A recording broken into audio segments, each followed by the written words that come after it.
Hello friends, मैं सौरभ स्वागत करता हूं आपका अपने यूट्यूब चैनल एजेलाई टूना पर। और आज हम करने जा रहे हैं 25 ऑफ द अप्रैल के करंट अफेयर्स। तो फर्स्ट क्वेश्चन है हमारे पास, which country has recently launched one of its satellites Noor amidst corona epidemic and widespread tension. हाल ही में किस देश ने कोरोना महामारी और व्यापक तनाव के बीच अपने एक उपग्रह नूर का प्रक्षेपण किया है? तो कोरोना एपिडेमिक अभी फैला हुआ है और एक कंट्री जो है उन्होंने अपने उपग्रह का प्रक्षेपण किया है, लॉन्च किया है। तो वो किसने किया है? वो किया है ईरान ने। और ईरान की अगर बात करें तो इन्होंने किसकी हेल्प से किया है? तो ये किया है यूएसए की हेल्प से। और ये एक सैन्य सैटेलाइट है, सैन्य सैटेलाइट। और उसके बाद अगर बात की जाए ईरान की, तो ईरान की कैपिटल है तेहरान और यहाँ की करेंसी है, तेहरान कैपिटल है, करेंसी है रियाल। और यहाँ के जो प्राइम मिनिस्टर है दैट इज़ योर इस्माइल करानी, इस्माइल करानी। तो ये है। अगर बाकी ऑप्शंस के बारे में देखें तो इथोपिया ने क्या किया है? Ethiopian remote sensing satellite launch किया है। और श्रीलंका और नेपाल ने पिछले ही साल जो है पहली बार इन्होंने अपने सैटेलाइट लॉन्च किए हैं, तो श्रीलंका 2019 में। और श्रीलंका ने जो अपना पहला सैटेलाइट लॉन्च किया है वो किया है 2019 में, दैट इज़ योर रावण 1। और नेपाल ने कौन सा सैटेलाइट लॉन्च किया है? तो नेपाल ने किया है नेपाल सैट 1, नेपाल सैट 1। तो ये लॉन्च किया गया है। नेक्स्ट चलते हैं। नेक्स्ट क्वेश्चन है हमारे पास, in which city has a new logo of the 2022 edition of world games launched? किस शहर में वर्ल्ड गेम्स 2022 संस्करण का नया लोगो लॉन्च किया गया है? अगर बात करें तो ये जुलाई में होने थे, 2021 में पोस्टपोन कर दिए गए हैं 2022 के लिए। और ये कहाँ पे होंगे? यूके में, बर्मिंघम, यूके के बर्मिंघम में। और ये होगा इसका 11th एडिशन होगा। और इम्पॉर्टेंट बात ये है कि यहाँ पे वर्ल्ड गेम्स जो हैं ये कब स्टार्ट हुए थे? ये हुए थे स्टार्ट 1981 में, और कैलिफोर्निया यूएसए से। और उसके बाद अगर बात की जाए तो ये कौन सा एडिशन है? 11th हम पढ़ चुके हैं।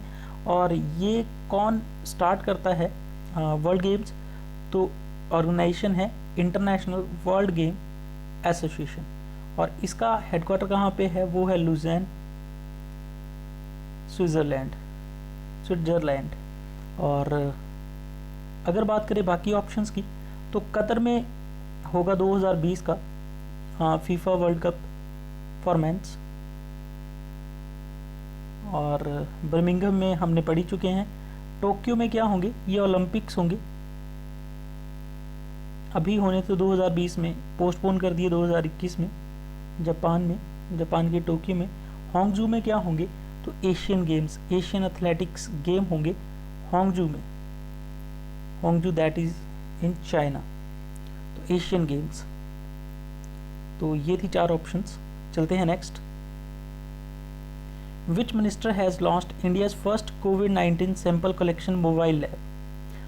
किस मंत्री के द्वारा भारत के पहले कोविड-19 नमूना संग्रह मोबाइल लैब का शुभारंभ किया गया है? अब मोबाइल लैब है मतलब कि एक जगह से दूसरी जगह सैंपल कलेक्ट कर लेगी, सिंपल सी बात है। तो अब क्या होगा? ये किसने लॉन्च की है? इंडियाज़ फर्स्ट कोविड-19 sample collection mobile lab. Mobile lab मतलब कि चलती फिरती लैब है ये। तो ये की है राजनाथ सिंह ने। और मोबाइल लैब जो है ये प्ले स्टोर भी मिलेगी, मोबाइल BSL.3 VRDL लैब, इसका नाम जो है ये है। और अगर बात करें इसकी कैपेसिटी की तो एक दिन में ये कितने टेस्ट कर देगी? 1000 टेस्ट जो है, सैंपल टेस्ट जो है ये कर देगी।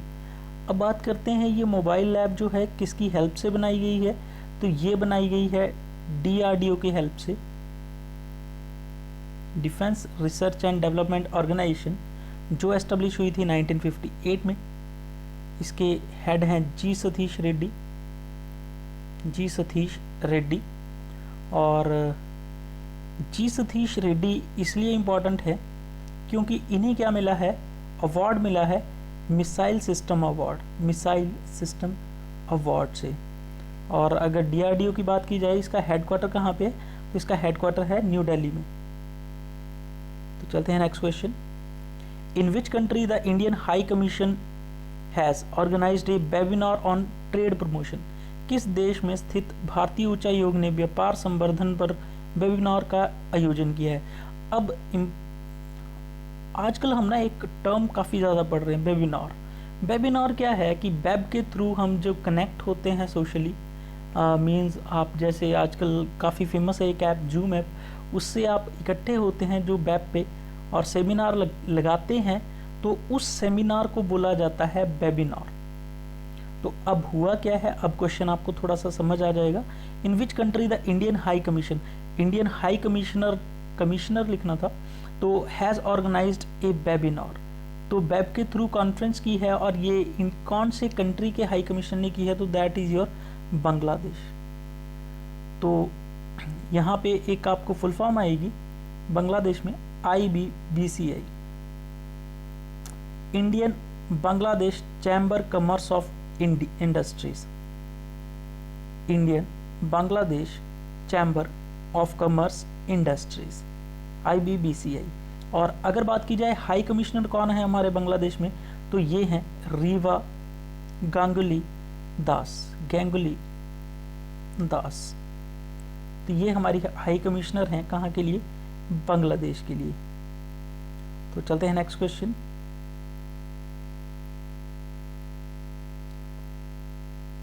नेक्स्ट क्वेश्चन है हमारे पास विच कंट्री, एक क्वेश्चन शायद रह गया बीच में, ये recently A well known theatre artist has passed away, what was his name? What was his और हर, दोनों ऑप्शन में रहने चाहिए थे। हाल ही में जाने माने रंगमंच कलाकार का निधन हुआ है, इनका नाम क्या था? तो इनका नाम था Usha Ganguly. First option Usha Ganguly. Actual में इनको अवार्ड भी मिला था 1998 में संगीत नाटक एकेडमी की तरफ से। और अब ये कलाकार हैं, तो इससे रिगार्डिंग अगर बात करें तो हम वर्ल्ड थिएटर डे कब मनाया जाता है, वर्ल्ड थिएटर डे, तो ये मनाया जाता है 27 मार्च को। और अगर बाकी ऑप्शंस को देखें उषा गांगुली दास को छोड़ के, तो बसंत दास क्या हैं, ये ओडिशा के राज्यसभा मेंबर थे जिनकी ऑबिचुरी हुई है अभी अभी। और नेक्स्ट ऑप्शन है लाई सोनिया से, तो ये क्या है, फिजी के पीएम हैं। और रुद्र तेज सिंह ये क्या थे, BMW कंपनी जो है कारों की, उसके एक्स CEO थे, और इनकी अब डेथ हो चुकी है। तो नेक्स्ट चलते हैं। विच country has legalised cannabis cultivation for medicinal use? किस देश ने औषधि उपयोग के लिए भांग, तो भांग को क्या बोलते हैं, कैनाबिस, इसकी खेती जो है वो क्या कर दी है, लीगलाइज्ड कर दी है, वैध कर दिया है इसको। तो ये किया है लेबनान ने। अब लेबनान की कैपिटल जो है उसका नाम है बेरप्ट, और लेबनान की करेंसी है पाउंड, और लेबनान के पीएम है हसनदीप।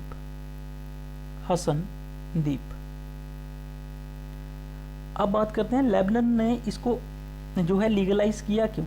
एक्चुअल में क्या है कि जो भांग है आपकी, कैनाबिस है, ये यूज़ होती है आपकी किस में, ये यूज़ होती है आपकी दवाइयाँ बनाने में। इसलिए इन्होंने क्या किया कि अब इनसे अब मेडिसिनल यूज़ के लिए भी हम करेंगे और एग्रीकल्चर की प्रमोशन भी इससे होगी। तो इन्होंने क्या स्टार्ट कर दिया है, इसका यूज़ करना और इसकी खेती करना शुरू कर दिया है। तो चलते हैं नेक्स्ट क्वेश्चन की तरफ। नेक्स्ट क्वेश्चन है हमारे पास, रिपीट हो गया है which country has recently launched one of its satellite Noor. तो ये हमने कर चुके हैं, तो आप कमेंट सेक्शन में लिख सकते हैं क्या ऑप्शन थी इसकी। तो नेक्स्ट क्वेश्चन है हमारे पास, which state has announced an insurance of ₹10 lakh to all journalist reporting in the state amid coronavirus. किस राज्य ने कोरोना वायरस महामारी के बीच राज्य में रिपोर्टिंग करने वाले सभी पत्रकारों को 10 लाख रुपए का बीमा देने का ऐलान किया है? तो ये किया है हरियाणा गवर्नमेंट ने। अगर कोई भी रिपोर्टर जो है कोरोना वायरस की रिपोर्टिंग कर रहा है, महामारी की रिपोर्टिंग कर रहा है, अगर उसको कुछ होता है तो उसकी इंश्योरेंस है that is your 10 lakh rupees की।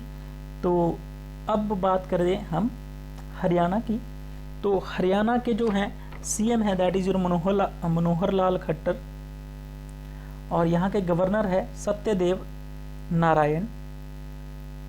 और सबसे इम्पॉर्टेंट है, हाल ही में एक बुक जो है पब्लिश की थी मनोहर लाल खट्टर ने, जिसका नाम था द एयर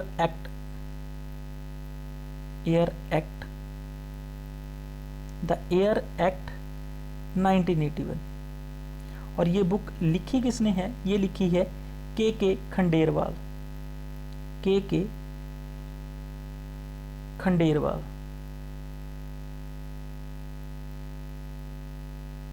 खंडेलवाल। तो इन्होंने लिखी है और पब्लिश की गई आपके मनोहर लाल खट्टर के द्वारा। तो नेक्स्ट क्वेश्चन पे चलते हैं। नेक्स्ट क्वेश्चन है हमारे पास, recently China announced an additional grant of how many $1 million for the world health organisation.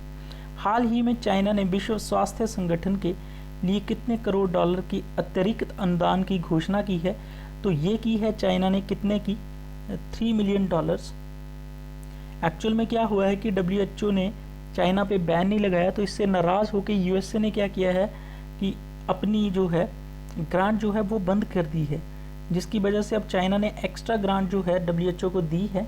और WHO के बारे में बात करें तो ये एस्टेब्लिश हुआ था 7 अप्रैल 1948 को, और इसके हेड जो हैं वो है टेड्रस अधनम, जो पुर्तगाल से हैं। टेड्रस अधनम जो कहाँ से हैं? पुर्तगाल से हैं।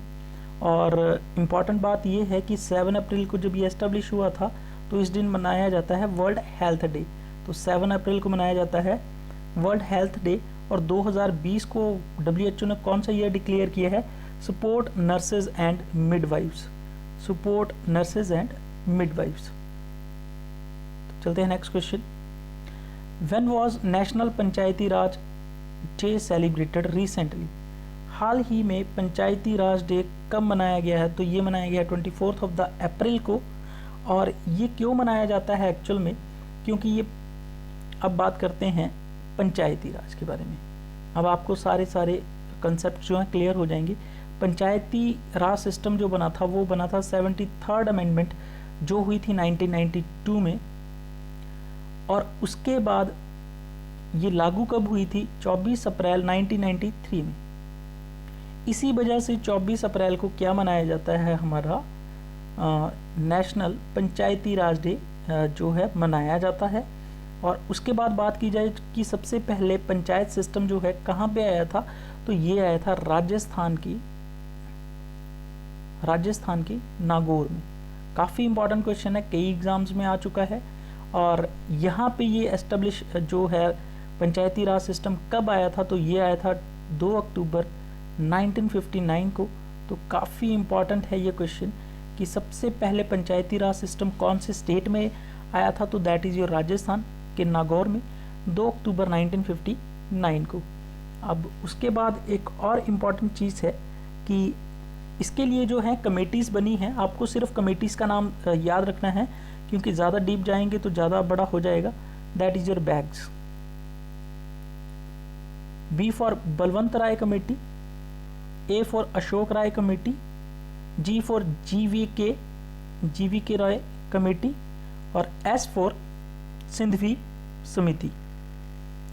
कमेटी। तो ये थी आपकी पंचायती राज से रिलेटेड कमेटीज़। तो इससे ज़्यादा डीप करने की ज़रूरत है नहीं, यहीं से क्वेश्चन आ सकता है। तो नेक्स्ट चलते हैं नेक्स्ट क्वेश्चन की तरफ।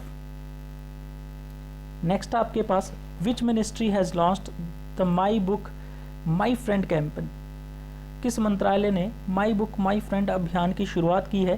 तो ये की है HRD मिनिस्ट्री ने, minister of human resource development, मानव संसाधन मंत्री। तो इसके जो मंत्री हैं that is your Ramesh Pokhriyal Nishank, Ramesh Pokhriyal Nishank. और अगर बात की जाए HRD मिनिस्ट्री की, तो अभी हाल ही में इन्होंने 2 पोर्टल जो हैं वो लॉन्च की हैं। एक है युक्ति। युक्ति पोर्टल क्या है? Young India combating against covid through knowledge, technology and innovation. Young India combating covid with knowledge, T for technology, I for innovation. और दूसरी जो इन्होंने पोर्टल लॉन्च किया है दैट इज विद्यादान, विद्यादान 2.0, विद्यादान 2.0। ये ऑनलाइन स्टडी से रिलेटेड है। तो ये जो हैं 2 पोर्टल जो हैं लॉन्च किए गए हैं HRD मिनिस्ट्री के द्वारा। तो ये थे आज के करंट अफेयर्स, और कल के करंट अफेयर्स लेके आपके सामने पेश होंगे हम कल। तब तक के लिए थैंक्स।